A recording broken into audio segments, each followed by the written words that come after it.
ವೀಕ್ಷಕರೇ ನಮಸ್ಕಾರ. ರೈತ ಸಮೂಹ ಚಾನಲ್ಗೆ ಸ್ವಾಗತ. ಇಂದಿನ ದಿನಾಂಕ 5 ನವೆಂಬರ್ 2024 ಗುರುವಾರ. ಇವತ್ತಿನ ಚಿಕ್ಕಬಳ್ಳಾಪುರ ಹೂವಿನ ಮಾರುಕಟ್ಟೆಯಲ್ಲಿ ಹೂವಿನ ದರಗಳ ಆ್ಯಕ್ಷನ್ ಬೆಲೆಗಳನ್ನು ತಿಳಿದುಕೊಳ್ಳೋಣ ಸ್ನೇಹಿತರೆ. ಆ್ಯಕ್ಷನ್ ಬೆಲೆಗಳು ಈ ರೀತಿ ಇರುತ್ತೆ ಸ್ನೇಹಿತರೆ. ಇವತ್ತು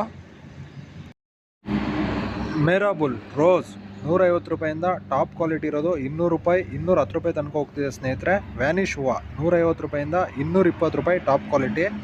ಮ್ಯಾಂಗೋ ಎಲ್ಲೋ ರೋಸ್ ಹೂವು 150 ರೂಪಾಯಿಂದ 220 ರೂಪಾಯಿ ಟಾಪ್ ಕ್ವಾಲಿಟಿ. ಟೈಗರ್ ರೋಸ್ 100 ರೂಪಾಯಿಂದ 180 ರೂಪಾಯಿ ತನಕ ಹೋಗ್ತಿದೆ ಸ್ನೇಹಿತರೆ, ಟಾಪ್ ಕ್ವಾಲಿಟಿ ಇರೋದು. ಸೆಂಟೆಲ್ಲೋ 50 ರೂಪಾಯಿಂದ 120 ರೂಪಾಯಿ ತನಕ ಹೋಗ್ತಿದೆ. ಸೆಂಟ್ ವೈಟ್ 100 ರೂಪಾಯಿಂದ 160 ರೂಪಾಯಿ ತನಕ ಹೋಗ್ತಿದೆ, ಟಾಪ್ ಕ್ವಾಲಿಟಿ ಇರೋದು. ಚೆಂಡು ಹೂವು 20 ರೂಪಾಯಿಂದ 40 ರೂಪಾಯಿ ತನಕ ಹೋಗ್ತಿದೆ ಸ್ನೇಹಿತರೆ. ಪನ್ನೀರ್ ಸೊಪ್ಪು 30 ರೂಪಾಯಿಂದ 60 ರೂಪಾಯಿ ತನಕ ಹೋಗ್ತಿದೆ 1 kg. ಐಶ್ವರ್ಯ ಹೂವು 100 ರೂಪಾಯಿಂದ 140 ರೂಪಾಯಿ ತನಕ ಹೋಗ್ತಿದೆ ಸ್ನೇಹಿತರೆ. ಕಲರ್ ಫ್ಲವರ್ಸ್ 100 ರೂಪಾಯಿಂದ 200 ರೂಪಾಯಿ ತನಕ ಹೋಗ್ತಿದೆ ಸ್ನೇಹಿತರೆ. ಇದೇ ಥರ ದೈನಂದಿನ ಮಾರುಕಟ್ಟೆಯ ಬೆಲೆಗಳನ್ನು ತಿಳಿದುಕೊಳ್ಳಲು ನಮ್ಮ ಚಾನಲನ್ನು ಲೈಕ್ ಮಾಡಿ, ಸಬ್ಸ್ಕ್ರೈಬ್ ಮಾಡಿ ಸ್ನೇಹಿತರೆ. ಅದೇ ಥರ ಇವತ್ತು ತರಕಾರಿ ಮಾರುಕಟ್ಟೆಯ ವಿಡಿಯೋ ಇರೋದಿಲ್ಲ ಸ್ನೇಹಿತರೆ, ಯಾಕಂದರೆ ಗುರುವಾರದ ಹೊತ್ತು ಮಾರ್ಕೆಟ್ ರಜೆ ಇರುತ್ತೆ ಸ್ನೇಹಿತರೆ. Thank you.